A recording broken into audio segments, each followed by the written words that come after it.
오늘은 전월세 준 주택을 팔 수 있을까에 대해서 생각해 봅시다.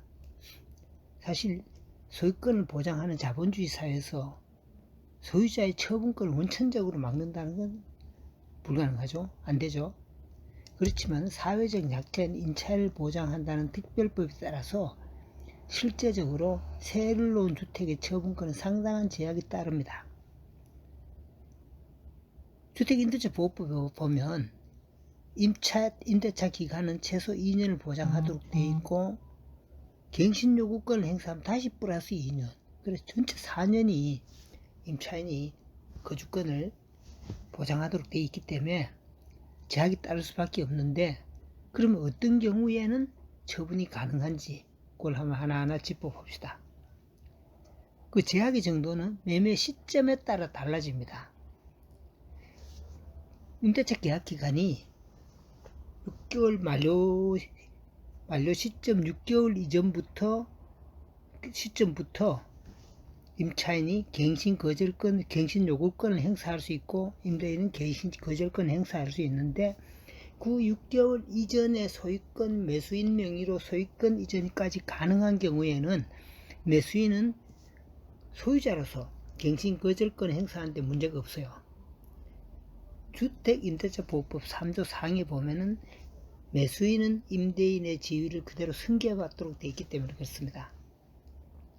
그리고 갱신요구권 행사는, 갱신거절권 행사는 갱신요구권 행사 당시의 소유자여야 된다는 원칙이 있는데, 매수를 해서 소유권까지 넘겨받은 매수인은 이 부분에서도 문제가 없어요.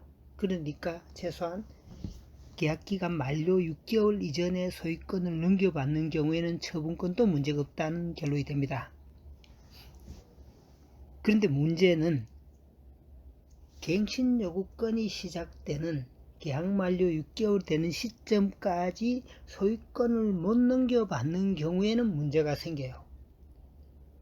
매수인은 입주를 목적으로 주택을 매수하는 사람은 집을 사더라도 내 집이지만은 입주를 못하는 부분이 생겨요.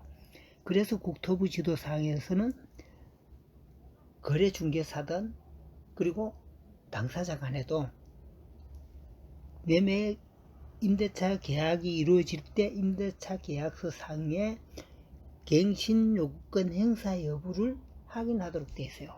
거래중개사도 중개대상물 설명 의무에다가 명시를 하고 설명하도록 되어 있습니다. 그렇기 때문에 갱신요구권 행사 여부를 확실히 미리 밝혀두자는 거죠.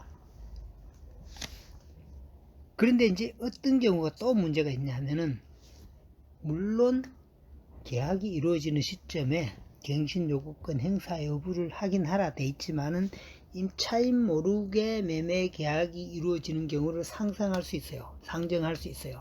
그러면 6개월이 되는 시점에서 임차인이 갱신요구권 행사를 아예 좀 지체하고 있는 사이에 소유권을 넘겨받은 매수인이 미리 선수를 쳐서 갱신거절권 행사하면 어떻게 되겠느냐, 이런 경우가 문제가 돼요.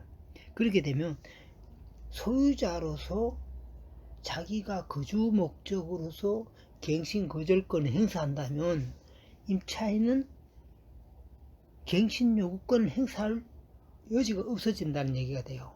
그렇기 때문에 임차인은 갱신요구권을 행사할 수 있는 시점은 6개월 시점이 딱 되면 미리 갱신요구권을 행사해버리면 그 뒤에 소유권을 넘겨받은 매수인은 갱신거절권을 행사할 수 있는 여지가 없어지는 겁니다.